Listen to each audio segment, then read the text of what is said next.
You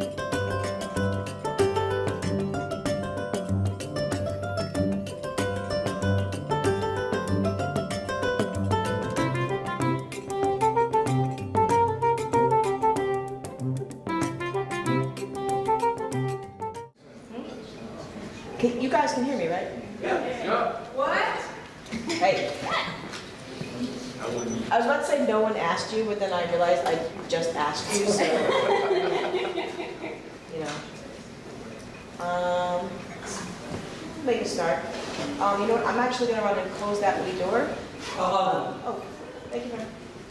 Because please forgive my voice. This has been my 5th panel, and I've got one more to go this weekend, so I don't usually sound like this. I sound so much sexier.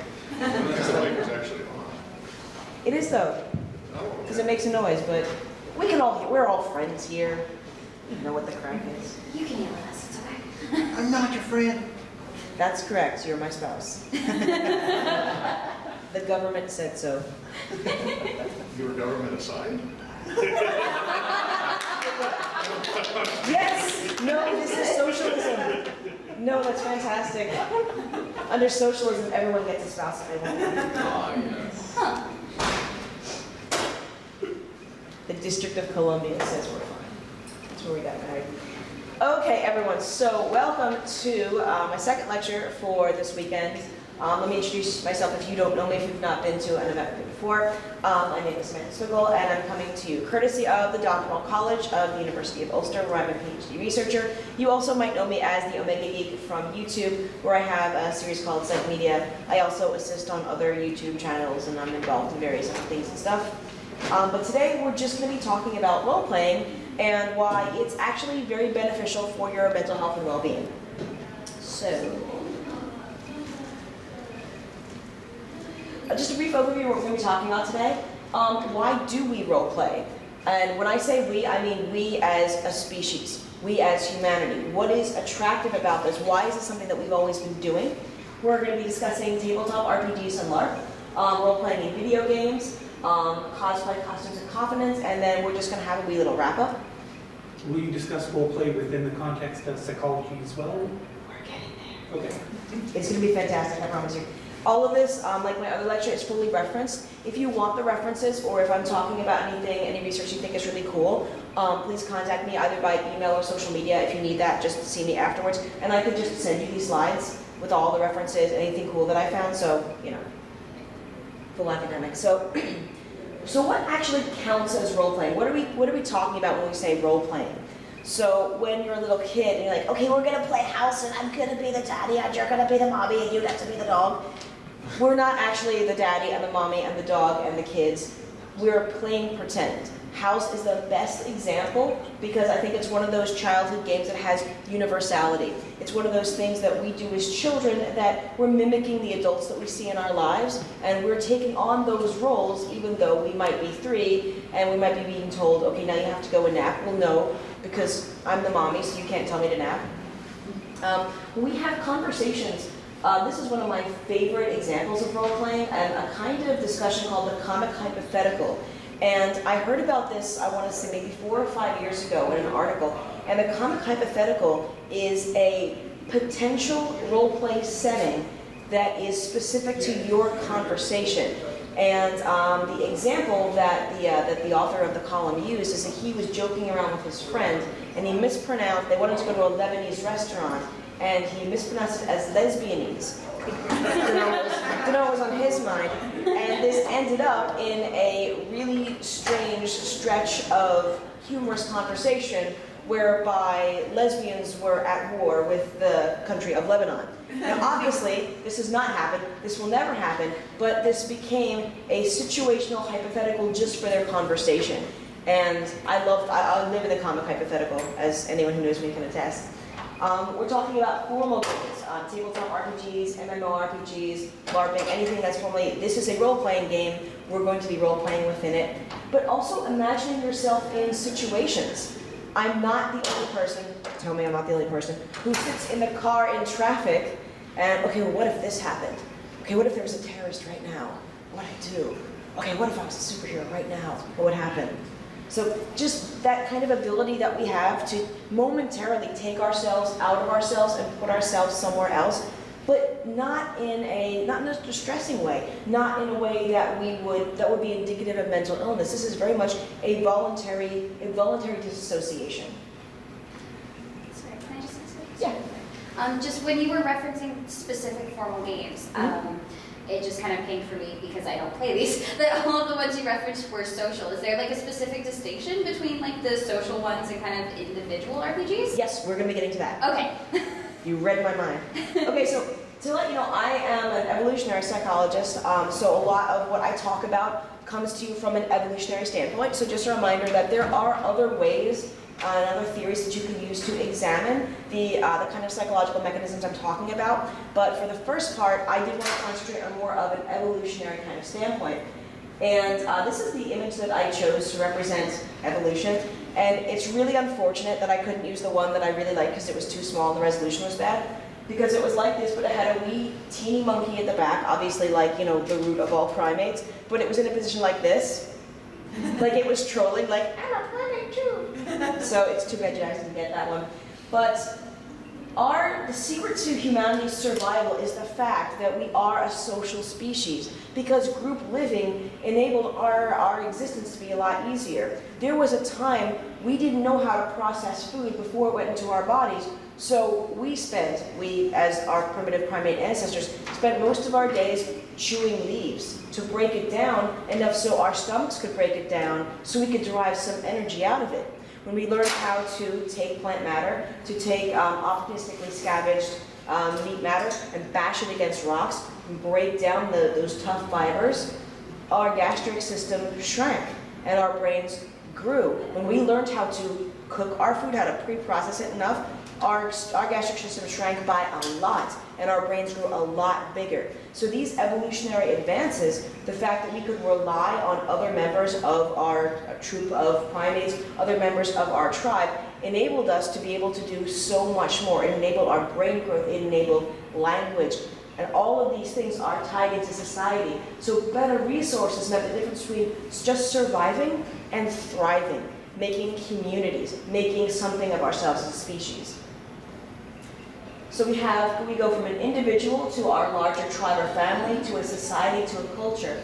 And the most critical part of development of every single one of you is there came a moment when, and you probably don't remember, I know I don't remember, when you realized you were an individual. You were not just part of your mother or part of your father. You were someone in your own right. And understanding that there is a clear and present difference between who you are, who your family is, who the rest of society is, that is the very basic DNA of what makes us a successful society and culture. Now, this difference, knowing that you are yourself, you're different from somebody else, but understanding that you have a different outlook, you have different perception of other people, this is known as theory of mind. Now, you might already be familiar with the theory of mind. A lot of people have been talking about it a lot more in the past few decades. It's one of the things that sometimes folks on the autism spectrum, of which I'm an adult in the spectrum, sometimes we have a little bit of trouble with. And I wanted to bring up two really good examples of theory of mind. And the first one is from Jean Piaget's 3 mountain test. And just to let you know, these pictures were taken from the research material. I don't like to use pictures of random children on the internet, because every mom who's ever taken Psych 101 apparently has done Piaget's experiments and put them up on YouTube. And they come up on an image search, and I feel really uncomfortable showing pictures of other people's children. But in a 3 mountain test, the child is positioned so they have a unique outlook of the board. They can see the 3 mountains. They can see the tree, but the adult can't. Then they're then asked to describe to the researcher what they think the researcher sees. And there's a tipping point in age when a toddler will describe, well, you see exactly what I see. Where an older child will say, oh, you see 3 mountains. They realize that the other person doesn't have their perspective and can't see the tree. Simon Baron-Cohen, Dr. Baron-Cohen is one of the foremost autism researchers in the UK, also a cousin to Sacha Baron-Cohen, but don't let that scare you.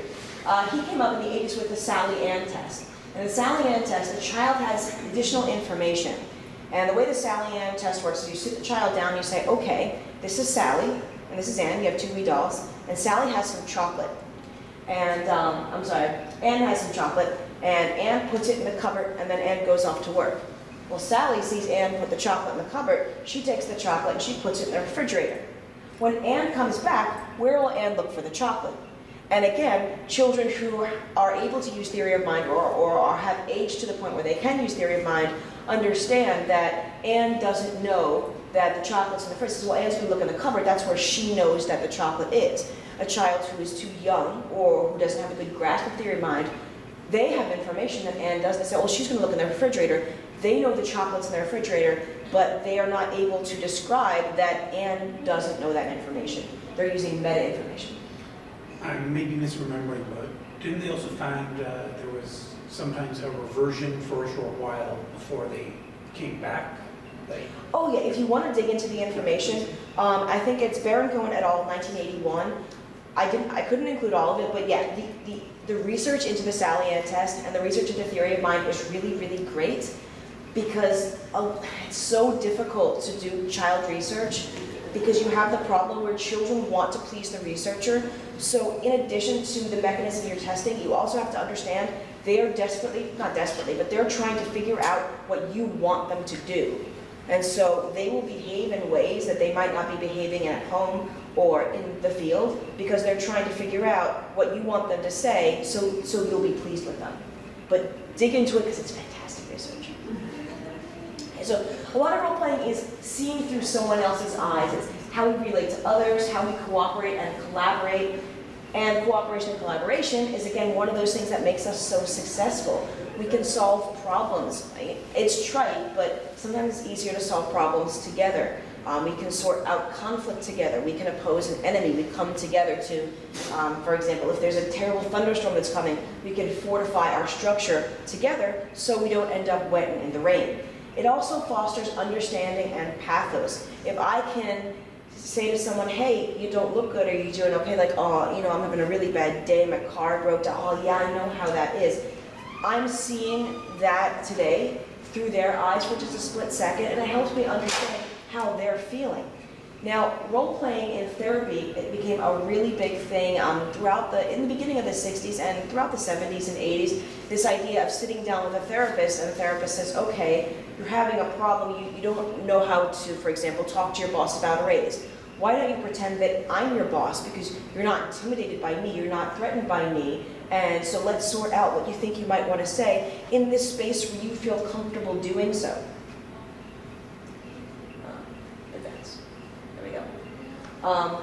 So another thing that I really, really, really like is anthropology, and pretty much every ancient civilization had a culture of using decorative ceremonial dress and masks in either religious or non-religious ceremonies. And this is just a smattering of some of the cultural masks that I found. And in a lot of these rituals and a lot of these ceremonies, the idea is that you're actually becoming the deity. You're becoming the mythological person, or you're becoming someone else. You have a part to play in this story, in this myth that you're acting out. And this one, the Neolithic one here, as far as I could find in my research, may be the earliest mask that we've been able to recover, that a human society has created. And I love that. I love that hundreds of thousands of years ago, maybe even more, someone carved this out of stone with their hands. Someone held it up to their face or whatever they did with it. That's what I would do if I had a mask right now. And felt that it made them someone else. A lot of what I hear about when people talk about evolutionary psychology is this idea that Cro-Magnon man and Neanderthal man were stupid, they were cavemen, but that's not the case. Homo sapiens sapien, the man who thinks about thinking, modern human, has been around for a very long time. Their brains were exactly the same as ours. They were capable of exactly the same kinds of leaps of logic, of abstract thought. Everything that we can do, they can do. And this idea that primitive people were primitive just because, they didn't have iPads, I really discount that. So role-playing has been with us since the beginning of our cultures. So we role-play every day and we don't even realize. A lot of training, a lot of teaching incorporates role-playing. I was working at a company where we had to do corporate sensitivity training, and I had to role play with a care manager that he had sent out an email that offended me.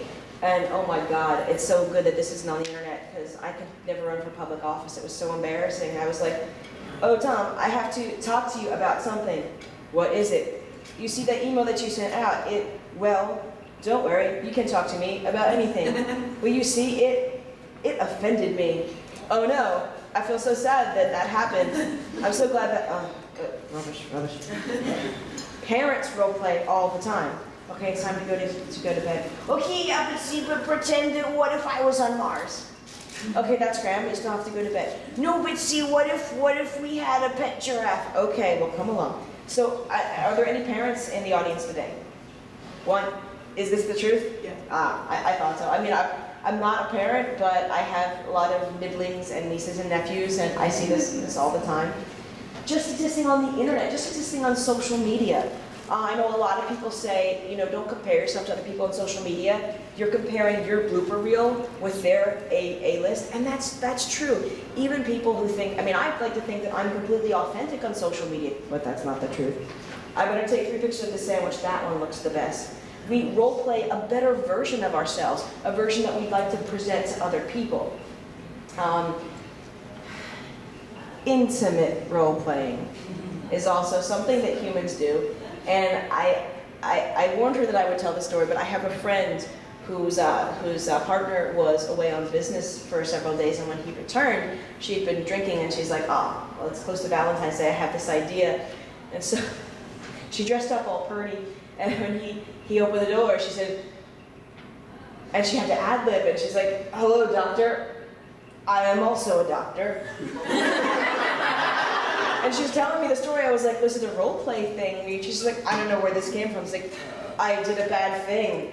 I didn't empty the dishwasher. So sometimes now when I think about intimate role play, the first thing that comes to my mind is, hello, doctor. I am also a doctor. Let's not tell her I promised story. Okay, so it also factors into coping strategies, and I love this image here, hypothetical arguments I've won in the shower. All of them. Volume 1 of 16, because in the shower or in the car, I have had arguments with my parents, with coworkers, with my significant other that she hasn't been aware of. I totally won, and my logic was flawless. But this is a really good way of a situation that I don't know, especially as someone on the spectrum, I don't know how the situation's going to play out. I want to do some test runs. So I want to know that when this situation comes up, when I have to have this conversation with a coworker or with my parents or something, that I've already beta tested all these arguments so I sound the best. Okay, so when we role play, what exactly are we doing? And a lot of these questions are coming from the research at the bottom. What is my suspension of disbelief? Obviously, I understand that, if I'm LARPing, I'm not really a vampire, but how close can I get myself to that mindset? What is the goal? Is this an MMORPG where I'm an orc, but we have a goal to perform a raid? What's my level of involvement? Who exactly am I playing? Is this Dungeons & Dragons where I'm a paladin? Or is this, something more mundane where I'm, playing a coworker in some kind of corporate training? And is this a safe space? How safe do I feel in that mini disassociation from who I am? And so role-playing can actually help you build social skills. And again, reference to the bottom is some great research that I found using VR and children on the spectrum, because it's a very safe way to teach them about nonverbal communication. People on the spectrum will use scripts a lot to go through those social scripts in a place where they don't feel nervous. It's not an actual social situation, so they can kind of try some of that stuff out. And it also increases cognitive flexibility. Okay, this is how we go when we pay at the till, but what would happen if there was a queue at the till and you had to wait a long time? How would you respond to that? And kind of helping them test out stuff like that. And the research is really, really cool. If you have any questions, like I said, I can give you those references. Really great research.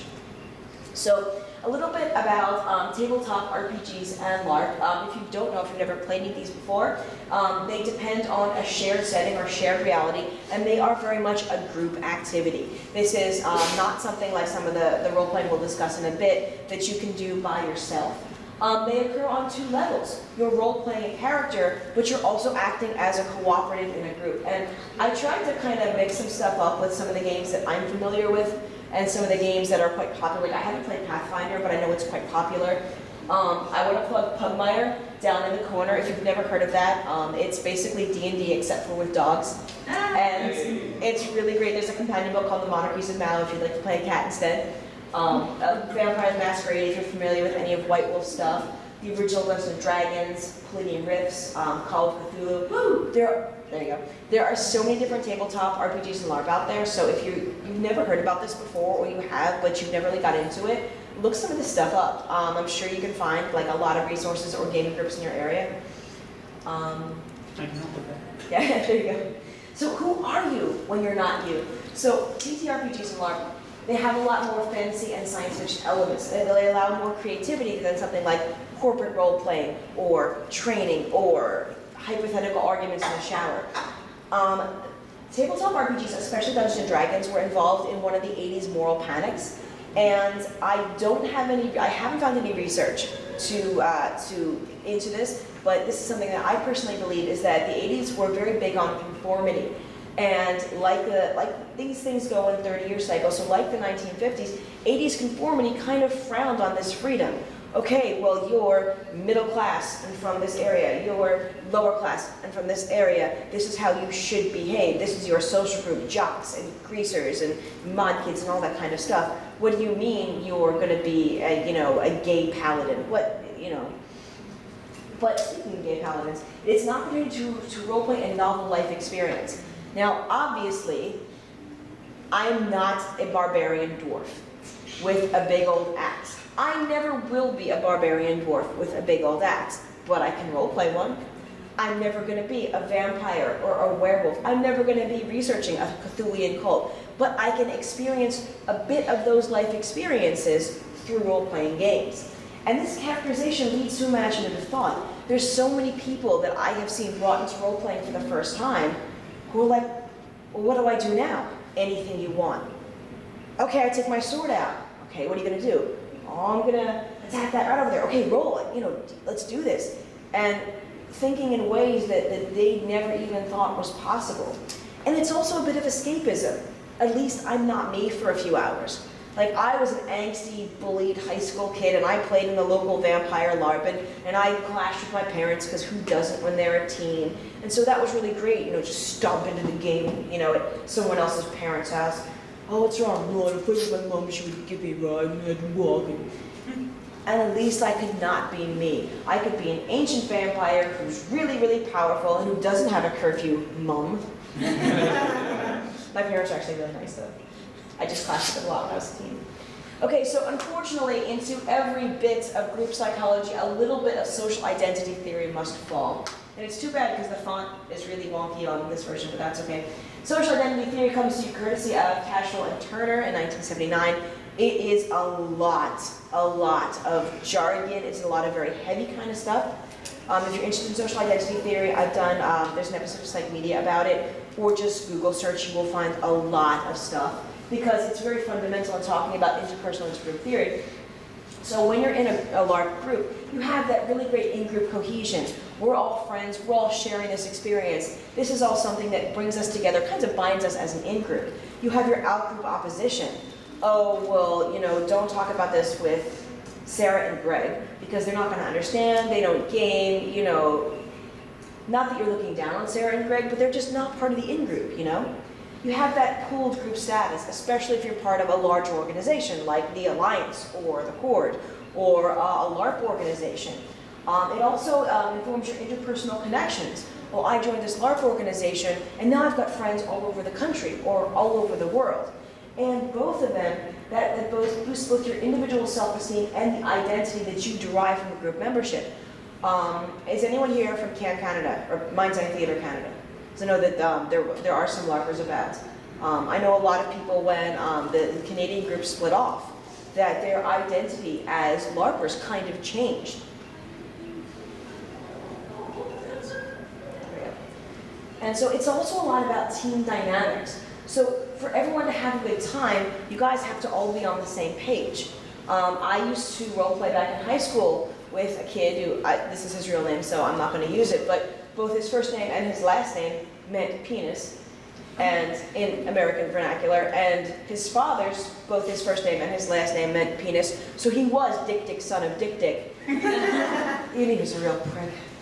And he was the kind of gamer that would immediately go off from the group, do something else, cause trouble, and it got to the point where I didn't want to invite him anymore because I had my group who's all kind of on the same level, working together, both in and out of character to have fun, and he would run off and try to, like, I don't know, blow up the Houses of Parliament or something like that. So your motivation is occurring on two levels. There's what your character would do, but there's what you, the individual, want to get out of the gaming session. And a lot of times, characters don't get along, but their players do. And that's a level of group gaming that some people have trouble with. I've had this experience myself where I would be quite threatened or feel quite hostile towards someone that I didn't know because their character would be quite hostile towards me, and then we would hang out and I was like, oh, this person's really, really cool, it's just an in-character thing. And that can be really difficult because even playing with someone that I knew, that I had a relationship with, that we've been friends for years, when their character would get quite hostile or be quite negative, you still have that kind of social reaction of, oh my gosh, what's going on? This person is being negative towards me. But again, it can be a very safe space to experience alternate ways to interact.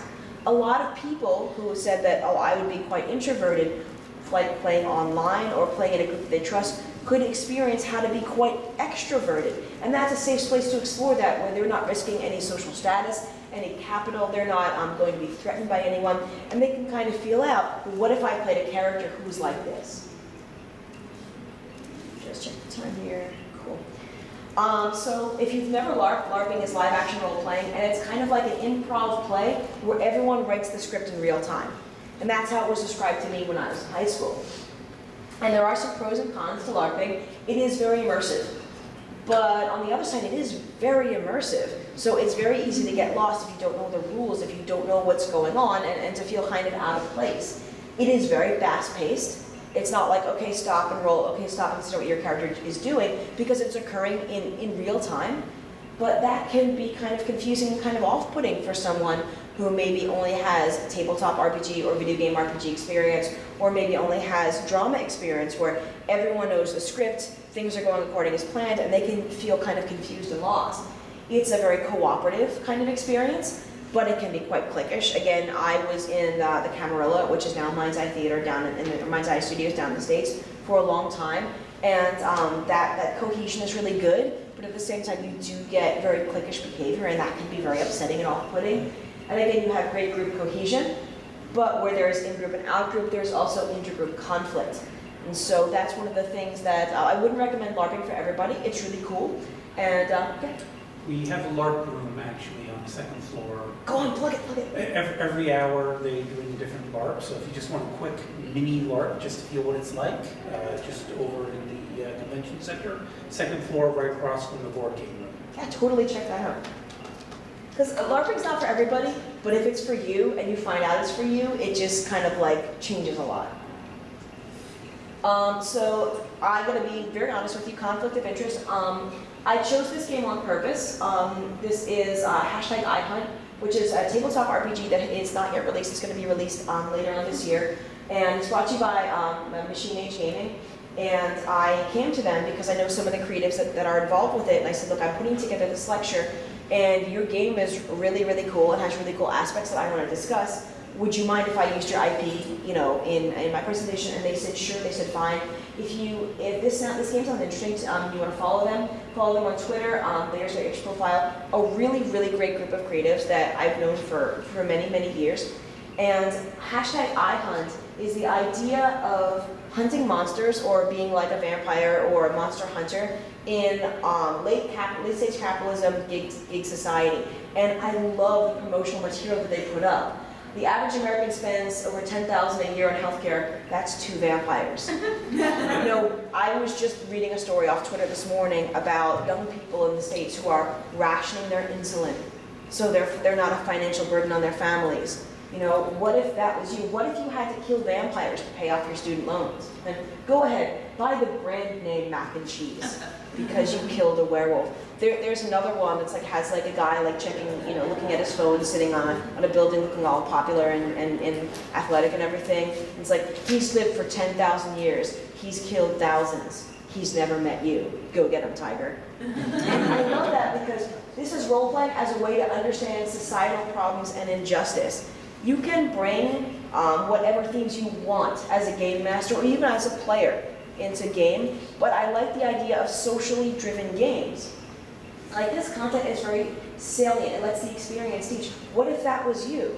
What if to survive, just to maintain a roof over your head, to be able to eat, you had to go out and risk your life against undead supernatural creatures every night?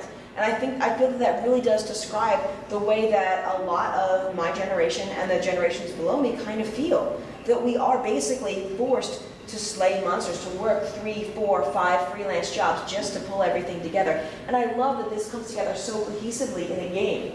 And I have what groups might benefit the most from playing #iHunt? Like what if you could take somebody who says, oh, you know, millennials these days just need to flip burgers off and just think they're too good. I owned a house by the time I was a fetus, you know. Okay, that's generalization, but you've heard it all. Taking people with that kind of outlook and having them play a game like this, having this kind of experience, that these monsters are kind of a stand-in for the real monsters in our society, the problems of just surviving. Like surviving a battle with a werewolf versus surviving a month as a freelancer or an Uber driver or something like that. So they do some really, really cool stuff. Olivia Hill, who's one of the creatives behind this, had a really great thread a few years ago on Twitter talking about when we talk about orcs and dark elves and the dark evil races and a lot of the more Tolkien-inspired, more sci-fi or fantasy-inspired stuff. Is that racist? I mean, and I thought to myself, surely not. An orc is an orc. It's fantasy. But when we look down on dark races and bad races, is that not coming from a place within ourselves, from a kind of tribalism where, how easy would it to look down on other human races? And I read the whole thread a few times and I thought, you know what? I feel like she's right. So, like I said, Machine Age, and they do a lot of very social conscious RPGs, so give them a follow if you can, throw them some money for #iHunt when it comes out, because I feel like it's really going to be really cool. You had a question? I can wait to the end. Okay, no problem. Okay, so we're going to move on to video games, and I've kind of broke these down in a few ways. So you have your JRPGs. Again, assuming that you're not familiar with video games, I'm going through all of these just if someone doesn't play any RPG video games. You're usually the protagonist. There's a very low amount of player choice. Do you want to go kill the king? No. But I think we should go kill the king. Yes, fine. So you kind of like, I don't want to say on a rail shooter, but you're kind of like, being driven through the plot. It's very story driven. It is a very single player experience. And there's usually a very good balance of gameplay and roleplay. And here I'm thinking of stuff like Final Fantasy, like Xenogears, the best JRPG ever. Someday they'll remake it for HD just for me.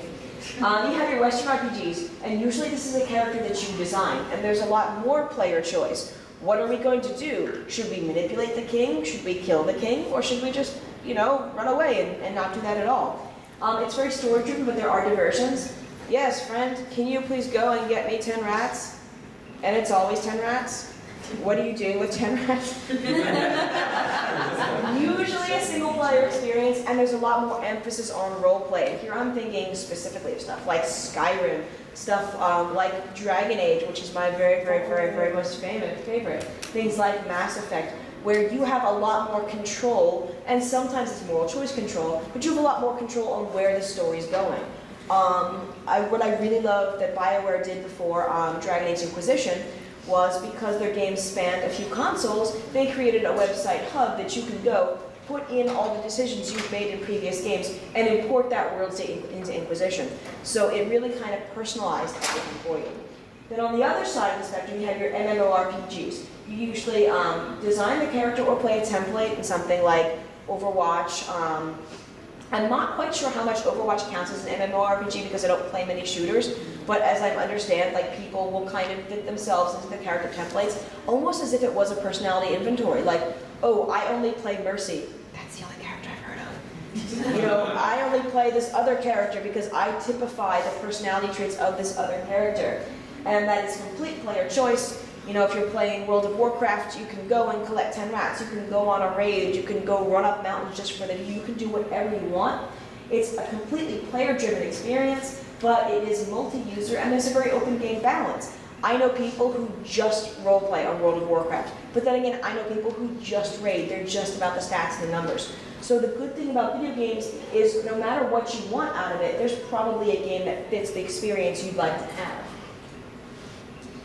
It's dangerous to go alone. Take this. And the first time any of us ever played a video game where we had to think of ourselves as the main character, the first time you were Link and you picked up that sword, the first time you became the main character, it's kind of a formative experience. And I love this quote from Colossus, from the first Deadpool movie. It only takes a couple of minutes to be a hero. And I remember that Christmas that I got Ocarina of Time for the N64. Christmas Day. You know, you have to get a shower, we're going out soon. I know. We'll be late, I know, I'm coming. And in the Great Deku Tree, and I've done everything, I didn't know what to do next. And just, you know, 1998 was before the internet, you know, I couldn't go and look up a game fact or anything like that. Going to the top of the Great Deku Tree and having an idea, well, what if I just run off the edge? And Link went, ah! I was like, I'm gonna die, and then he goes through the level, and it makes the lovely, guys, could someone get the door in the back? How about some hooks? Are you guys good? Oh, okay. I guess they were looking for the other one. And the first time that happened, and my whole body was clenched up as Link was jumping and screaming, that was a very formative experience. So any game, even a not specifically an RPG game, fosters an inner kind of creativity. And players can design their own level of comfort and immersion. You know, if you just want to play Breath of the Wild and I'm just playing Breath of the Wild, and some people are like, no, I am Link. I am doing this thing. That's a really great kind of definition that you could say, this is how involved I want to get. I want to feel like the hero, or I'm just sitting down to play a little bit of Overwatch before I go off and do something else. And role-play video games are a very safe way to explore a lot of experiences, and especially LGBTQ plus experiences. I know a lot of people who have come out to me, and I've been gaming for over 20 years now, who have come out to me as being gay, being lesbian, or being bisexual, or being transgender. And I think, you know, it's not so much a surprise to me that you've told me that, you know, I'm transgender, because I remember you playing a lot of cross-gender characters. But at the same time, other people will do that for the experience. Yahtzee Croshaw, who is a straight cisgender white male, has famously said that he really enjoyed playing a gay male character in Dragon Age just for the experience. Well, I'm not gay, but I wonder what it would like to be gay in a game. So people who will lean that way, well, not lean that way, they're already that way, but they're thinking about trying to tell you that they're that way, might use these as a way to test that out. Well, what if I was a female bard who kind of has a thing with a female warrior? You know, let's see where that goes. And in the society that we live in today, and it's terrible that I have to say this, because, you know, I grew up in the 80s and 90s when people were quite closeted, and I feel like we're getting into a place where it's starting to be a little bit more not safe to be so out. This can be a really vital way where someone can be like, I'm being genuine to myself, and I'm having these experiences that are genuine to myself in a place where I know I'm not in physical or emotional or well-being kind of danger. So MMORPG players have passion, at least according to the research that I found. And this reference, and I found some great research, the duality model of passion in MMORPGs. They kind of typify people into obsessive versus harmonious passion. And the passion type predicted how they would behave in-game and the outcomes that they would get in-game. Like if they had an obsessive passion, it would be more like, I gotta log in every day, I gotta do my quests every day. Or more harmonious passion, I'm really enjoying this narrative, I really like where it's going. And that factored into other research that revolved around intrinsic motivation. What is motivating you to play games and what is motivating your enjoyment of these games. They found that emotional proximity coexisted with motivation. So the closer you felt to your character, or the closer that you felt to the gaming narrative, the more enjoyment that you would get out of it that would feed into your motivation for playing. Some people, like I said, play games just for the enjoyment of the numbers. I have the sword with the biggest numbers, I'm going to stick the beast with the biggest numbers, I get more numbers. And that's their motivation, that's where they get their pleasure from, and that's fantastic. They don't want a very high role-playing experience, they want a more numbers-driven experience, and that's perfectly fine. And that the idea this narrative environment evolves with play. That maybe the first time you log into an MMORPG, you don't know any of the lore, but the more that you play, the more you experience some of the side quests and the main plot quests, it kind of draws you in and affects your motivation. So World of Warcraft was an absolute gift to the social sciences gift wrap. When I was researching for this presentation, so much of the stuff that I found related to World of Warcraft, Second Life a teeny bit, but more World of Warcraft. There has been so much research poured into World of Warcraft since it started. Things about how we interact with VR. Epidemiologists use it for contact spread. Things like memes and macros. How are they spreading throughout a population? How are people interacting socially in these games? How are people gamifying the numbers and making it all about lore? People who, and we've all heard the stories, usually in a disparaging light, and I don't feel that that's fair. People who have weddings or funerals or set up memorials in MMORPGs. I'm pretty sure that after, I forget exactly where, but I think that there's a tavern somewhere in World of Warcraft with an NPC who is designed after Robin Williams as a memorial to him because he was a super, super huge gamer. What? Family as well too. Oh, that's great, Sammy. That's fantastic.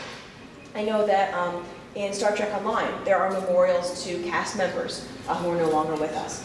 But again, and if you came to my panel about video games, we're not going to talk about gaming addiction. So many of the papers that I found, I had to exclude because they were looking at MMORPGs, but under the context of addiction. And as far as I'm concerned, and again, I'm not, my field is not addiction studies, and I'm not addiction counselor or anything like that.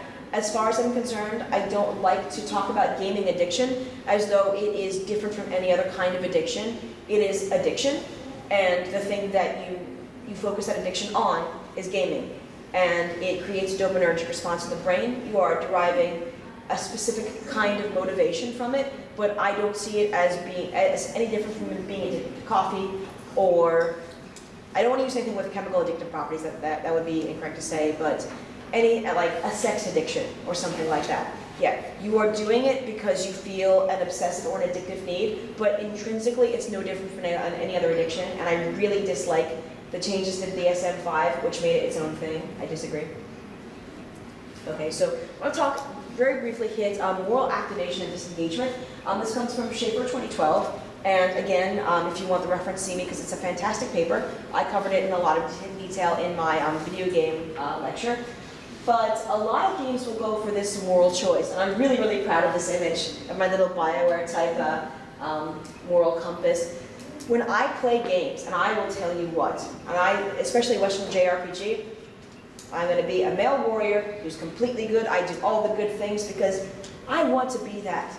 I know that I'm never going to be 6'5" and rippling full of muscles, and I can charge out and solve all the social problems and say, don't worry, I've got this, but I want to be. That's what I love, and again, especially in BioWare games, which are very heavy on the moral choice. I will help all the companions. I will not only save all the people, I will change the system that hurts the people, because I lack the ability to do that in real life. That's my ultimate ideal of myself, is I want to go and I want to solve all those problems. But I know people who will make very, very, very immoral acts in moral choice games, but it doesn't indicate that they are immoral people. That's how they're deriving enjoyment. They might say, well, I would never do this in real life, but what if I did this here in the video game? Or I would never do this in life, but I wonder if what the programmers thought about people mowing down civilians coming out of church on a Sunday morning. Let's find out. And speaking of fan fiction, even though we weren't, I wanted to bring it up because despite what anyone else might tell you, I personally think it is a perfectly valid artistic medium. The character experiences that you have, again, even if you're not playing an independent character, maybe you are playing Link, And they were like, what if Link had a big crush on that fish prince from Breath of the Wild? Because I see a lot of fan art across my dashboard on Twitter and various things. I don't know who the fish prince is, but apparently he's ripped. And you know, him and Link, they got a thing. That is an example. That is an example. That is an experience that you can have specific to yourself, and you want to write that down. You want to explore that. And a lot of people get their writing start in fan fiction discover, wait a minute, I really like making this stuff up. I really like writing down the things that I'm thinking about. I love this image. I found it through a Google image search, and it's from shutoutbooks.com. I just love this idea of like Harry Potter and Princess Leia. This is where you get a lot of people who say, and again, if you're a role player, you're like, I just gotta tell you about my brand new character. Oh my gosh, so anyway, okay, he was born in. And I do it too. There's a prop that I wanted to bring, and I ended up not because I didn't have a lot of space, that for a LARP character I played between 2007 and 2009, that I have over 300 pages worth of writing that I did for this character. And in 2010, oh god, this is so embarrassing, I paid $14 to have it printed out and bound in a spiral bound. I still have it. I brought it from apartment to apartment. I have it, you know, living in Northern Ireland. And it's stupid. It's the silliest thing. Nobody cares except me. But it's one of those things that if you say to any role player, tell me about your character, you know, grab a Snickers, this might take a while. And it's one of those things where, you know, you really can't force someone to be excited. Like I was showing it to my wife and I said, look at this thing. And she's like, oh, great, yes, well. It's like, you could read it if you wanted to. Oh, Sean Brand. Okay. I don't read. I know. So lastly, I want to talk a little bit about cosplay and confidence. And every convention that I go to, I am just blown away by the intricacy that goes into costumes, or the imagination that goes into costumes, or even the confidence that goes into costumes. You know, you see people walking around, they're professional cosplayers, they've painted all this stuff and shaved it out of like dragon bone and PVC and foam and stuff like that. But then you see folks that have a very simple get-up, and you can tell, you know, they made this last week and they're proud of it. So despite your level of proficiency as a cosplayer, it just always fascinates me, and it makes me so happy to see, and I see cosplayers in the crowd like, everyone looks so happy to be cosplaying, and everyone who sees them looks so happy to be seeing them. Like, oh, can I take your picture? Oh, thanks, yeah, sure. And I just love that. And I had to include this quote by Mark Twain, because clothing can change your mood. When you get dressed up, when you feel, you know, you might, you know, get dressed up for a formal occasion, you feel more formal, more attractive, you might feel more sexy, more confident. But then if you were just hanging around at home, you might dress in a way that's more relaxed, more laid back, more informal. I attended a wedding that took place on a farm in rural Ireland, and it was raining, and it was on a farm, and I tried to wear like a collared shirt at least, but I finally had to put on a hoodie because it was raining, and I was like, it's too laid back. Wherever she is right now, my mother knows I'm wearing a hoodie at a wedding. People being dressed more informally, and when we got married, you know, I told people, dress however you like because I want you to feel comfortable. It can also indicate a group membership or rules adherence, like if you see someone dressed in military clothes or their work uniform. Yeah, exactly. Like, that implies that you have a specific code, you have a specific rules that you're going to adhere to. You are part of a group that shares a commonality. And these become almost intrinsic properties of the clothes themselves, not of the cloth that they're made from, not of their material, but it almost becomes more than the sum of its parts. So again, these are images that went viral that were used in news stories, so I felt comfortable using pictures of Jill. Look at her! Look at that wee little Jen or so. And this story went viral because she attended a convention, and in her wee little backpack, she had little 3D printed resin plans of the Death Star that she gave to every single Princess Leia cosplayer she saw. Right? And look at this wee Captain America. Look at the look in this kid's eyes. He is a hero. And everyone's done that. Everyone's done that as a child. Little kids will, like, you know, make a cape out of a dish towel and go dashing around the house because they feel that this cape has imparted heroic qualities unto them. When I was little, oh god, this was so long ago, I loved He-Man and Masters of the Universe, and my mom managed to find, and this is so embarrassing, she couldn't find girls' ones, so I was about 3, so she had to buy little boy ones. Little boy underpants and an undershirt with He-Man on it, and I had the light up sword and a little shield, and I went dashing around the house screaming by the power of Grayskull, I'm not going to take a nap. But I wasn't He-Man, but when I was wearing my little underoos and I had my little props, those imparted the qualities of He-Man upon me. And this quote is from Rosenberg and Levinetti, 2013, and Dr. Rosenberg actually has done a lot of research into cosplaying. So like I said, if you want the references, hit me up because her work is really cool. And this woman was talking about what she saw in Wonder Woman and what Wonder Woman meant to her and her sister and her relationship with her mother, being, her mother being a single mother and raising the 2 of them. So who these characters are become imparted through the clothing that you can make. And that imparts confidence, and I think that is great for a child. I mean, even if you see kids dressing up for Halloween, the difference when they're in costume and out of costume, it's just really fantastic. That's me. That's me at Alcon. It was a convention in Leicester. That's the first time that I cosplayed, and I got a Steven Universe t-shirt off of Etsy. And we were walking around, and actually, no, I'm sorry, I'm lying. This is a ConBravo from a few years ago. It's the second time you cosplayed. You did a mean Patrick Troughton as the second Doctor. Oh right, yeah, that was years and years ago. Yeah, but that was a long time. I didn't have a good picture of that. I didn't look as nice, but I look a lot better in this picture. But I ran into Tuxedo Pearl and Amethyst, and they were like, "Oh hey, Steven," and I was like, "Oh hey, you guys." Even the fact that I'm obviously not Steven here, so we took a picture together, but. That brings it back to that question, who am I? Who do I want to be? Are the qualities inherent of the character Steven Universe, that empathy, that pathos, that it's going to be okay, we can sort this, we can solve this, I can help. Those are qualities that I want so much to reflect in myself. Are they brought across when I cosplay? Can being a character change me? And a lot of people who were quoted in Rosenberg's study identified themselves as introverts. And they said, when I cosplay, I'm not me, I'm this character. People come up to me and react to me as though I was this character, and I feel the qualities of the character are qualities that I share. And again, people who make their own stuff, and I know that not everyone has the time or the money or the ability, I certainly don't have the ability, to make these kinds of costumes, but even the small bit of creativity that comes to thinking up the costumes and sourcing the parts, that's creativity that a lot of people didn't know that they had until they started cosplaying. Okay, we're still doing pretty good for time. This is from a story from The Verge from 2017 from New York City Comic Con on folks who have disabilities, who they still want to cosplay, saying, well, it's obvious that I'm disabled, but I don't want that to stop me. I want to cosplay, and this is what I'm going to do. Like that wee girl who's going as Davros, and I think that's just fantastic. Your wee boy there, and Furiosa. Like the story didn't make it clear if she made the prop or the prop was made for her. But I love that. I just kind of love that idea that no matter what, I'm not disabled.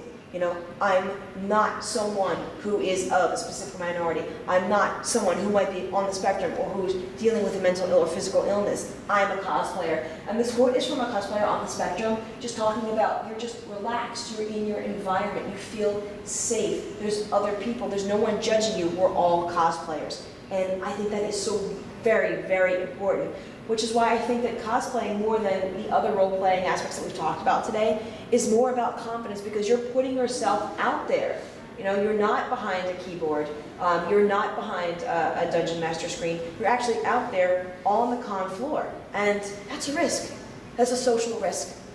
Any of us who just woke up just walking around, we're taking social risk. Okay, not a big social risk, but evolutionarily speaking, that can be a really scary kind of thing to do.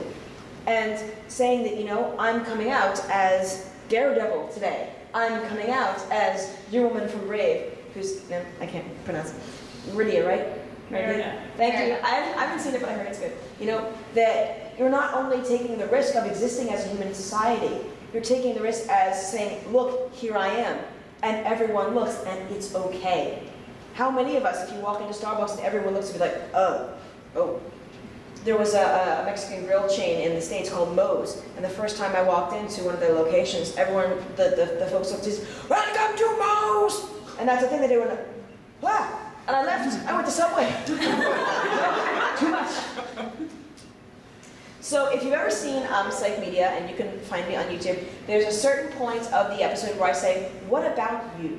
What's your lived experience? Tell me in the comments. So if you've never role-played before, think about this today. Do you think that you might want to try? Have you ever had a powerful experience playing a character? Reflect on that. Reflect on that salience. It's not just something that you want to tell your friends, or maybe you want to tell your mom, and she's like, okay, yeah, fine. That's a salient, meaningful experience. And think about it. Do you think that today's lecture would help you explain or defend role-playing to someone in your life? I remember coming down in high school, coming down the stairs, dressed for a vampire LARP, really like nice, crisp white blouse and my black trousers, and this black vest I wore to everything, and a vampire cape. Like, Dad, you see you tried me to LARP? And my aunt and uncle were over, and they were like, my parents like, oh, she's a vampire sometimes on the weekends. We don't know. I don't know. And my aunt and uncle are totally cool. But it's like, no, see, it's not. I'm not a vampire. We're role playing. It's like a play. But shut up, I'm a vampire. It's cool. So, in conclusion, the roots of role playing lie in a cooperative society and the psychological distinction between self and other. One thing that I did want to mention, if I had time, in that distinction of self and other, and you said that you were a parent. One of the most beautiful things in life, and those of you who go on to be parents might disagree with me, is the first time a toddler says no. And I know that it's because a toddler's favorite word, but that declaration is so powerful. It's not just no because I feel like being a little shit today. It's not just no because I don't want to nap. It's a declaration of self, of intent. I am someone. I am someone who has a want, who has a need, who has a disagreement. I have a point of view, I have an opinion, and I disagree, and I am asserting my individuality. And I know, my sister has 2 wee children, and that can be so annoying when all you want to do is get them into bed. No. But that is so important for who they are as a human being. And sometimes I think, what was the first toddler? What was the first, Homo habilis, one of the first hominids.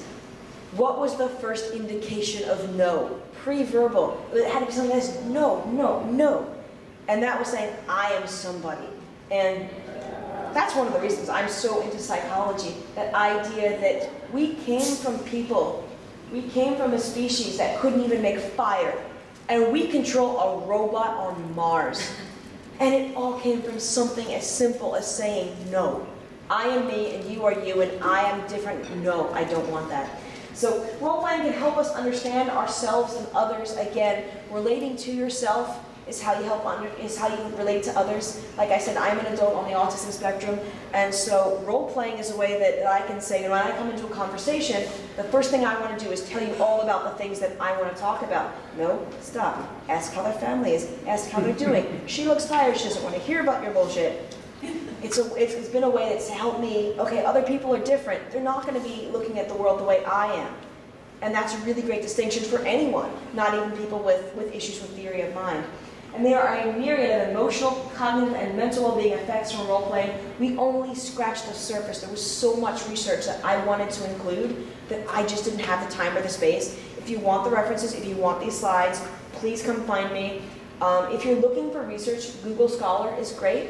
If you find a paper that's behind a paywall, I always advocate Google Sci-Hub. Their extension changes every so often because it's kind of like a great way to view academic journals and academic articles in PDF. But please navigate your way around paywalls if you can, because when we author academic works, we don't get paid. It's for science. It's just the journal's trying to make money. And a lot of times, if you can't get around the paywall, you see an article you really want to read. Go to the authors. They might have a website or their university affiliation page or their ResearchGate page. Contact the author and say, look, I'd really love to read your paper, but I have no way to get around this paywall. And usually they'll be glad to just send you their research, because that's why we do research, to put that kind of information out there. So I hope this has kind of opened your eyes to a little bit more of these psychological mechanisms that are underlying when we role play. And if anyone has any questions, ask now, or if we run out of time, just come find me. But thanks for coming, though. Just one back to when you talked about like racism and roleplay. The first thing that came to my mind was a movie called Bright. Yeah. Yeah. So I haven't seen it. I kind of want to see it because a lot of the people that I follow on Twitter just went off and off about how brilliantly kind of batshit that it is. yeah. So like. I found it brilliant because the main character is Will Smith, so a black male, and he plays a police officer for those that don't know, and it's like going into it's basically like a gang violence cop movie. 26% on Rotten Tomatoes, but it's fine.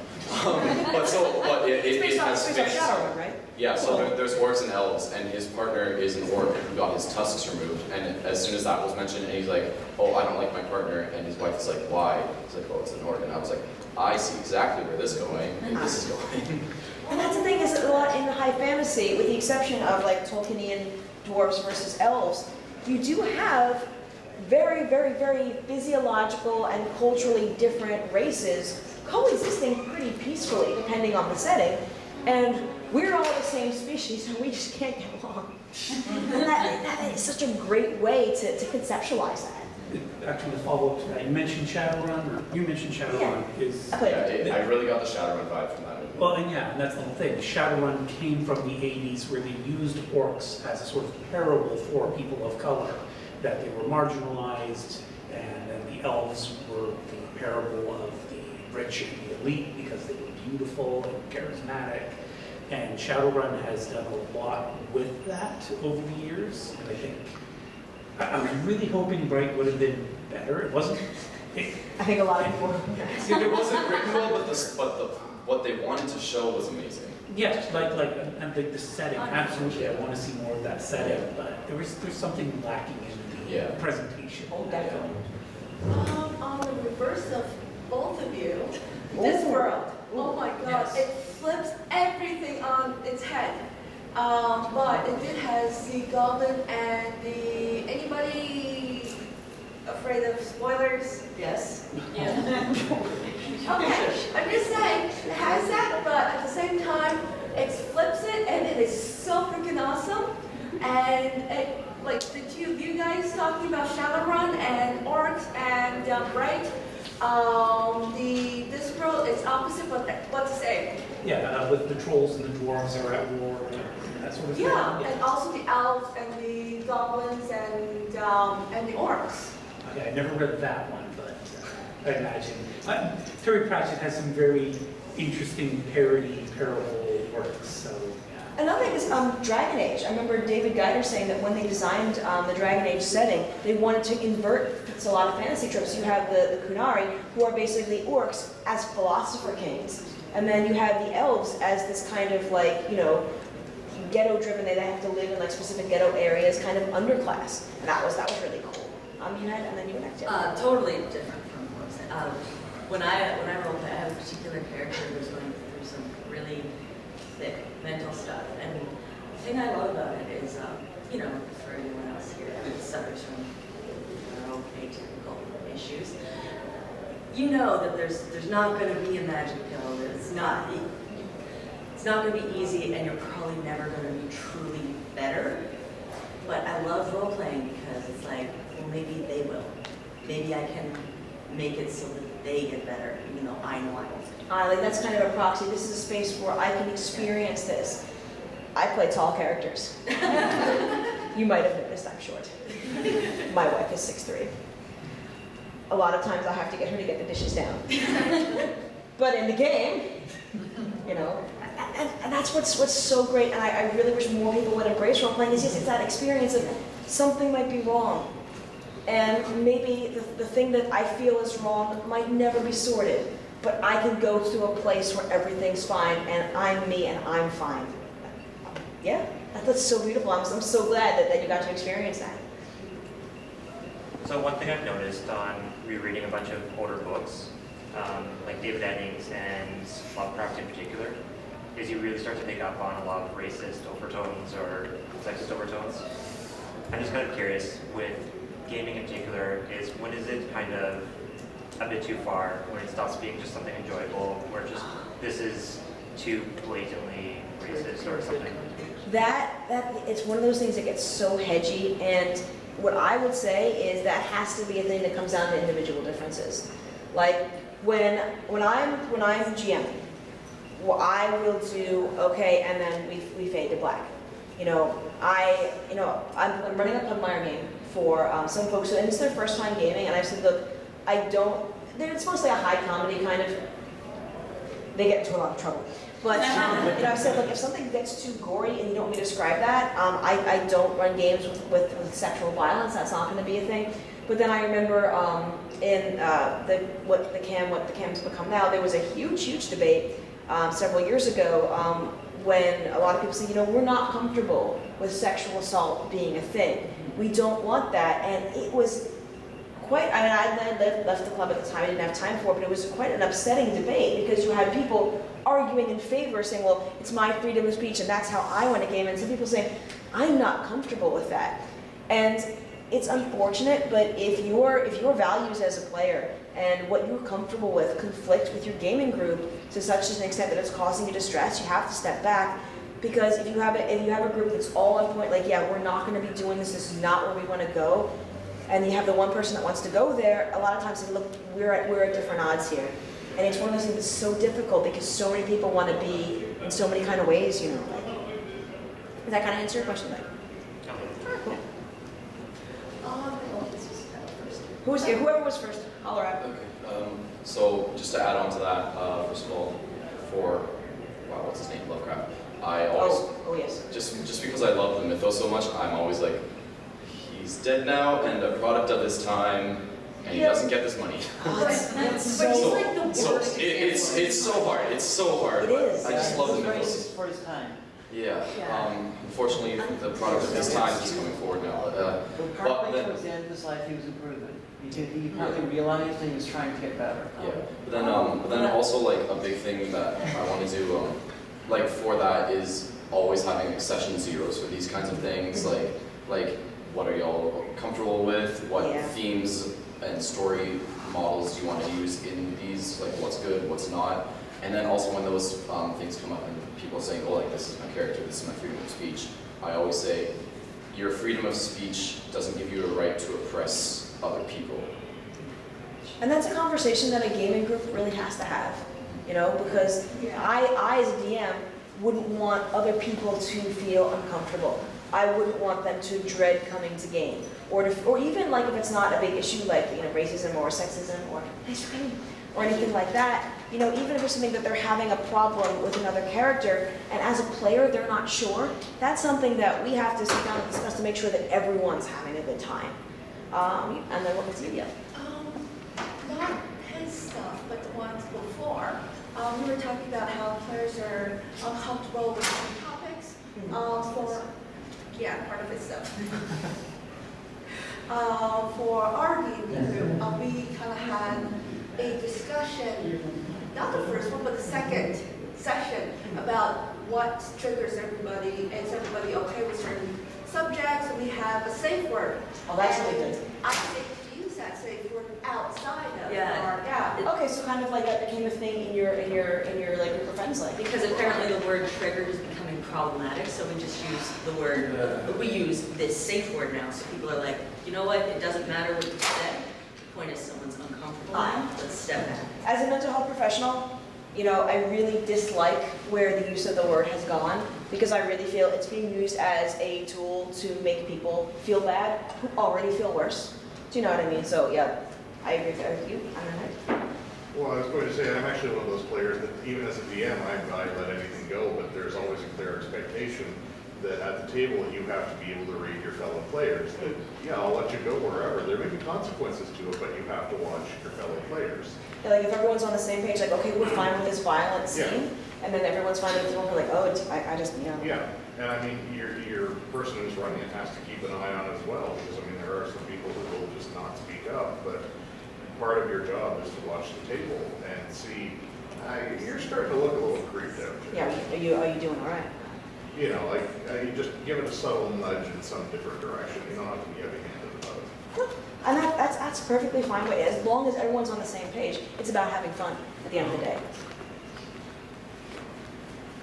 some of my own lived experiences involved with cultural BDSM, and there's a lot of overlap I find between the ethics of a BDSM culture and the ethical treatment of people within role-playing culture.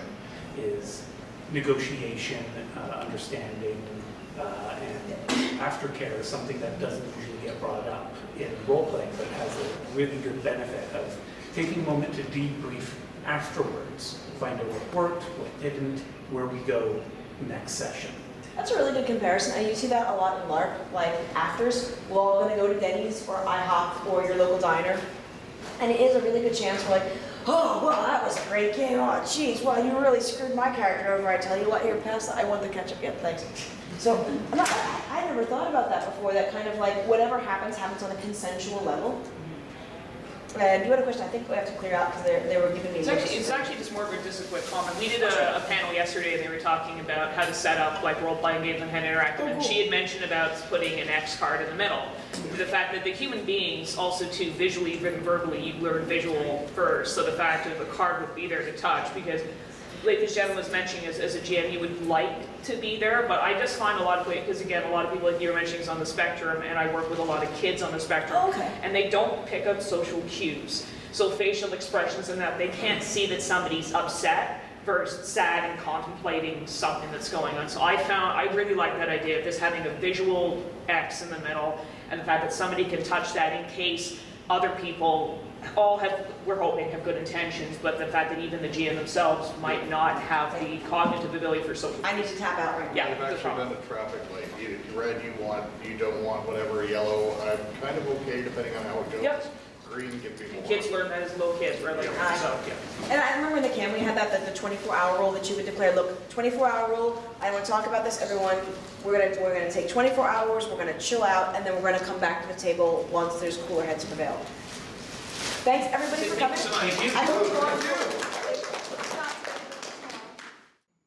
Thank you to the following patrons, with an especial thank you to Ed Pelnick, G Viral, Justin Ball, Nate Watson, and Sally Zybert.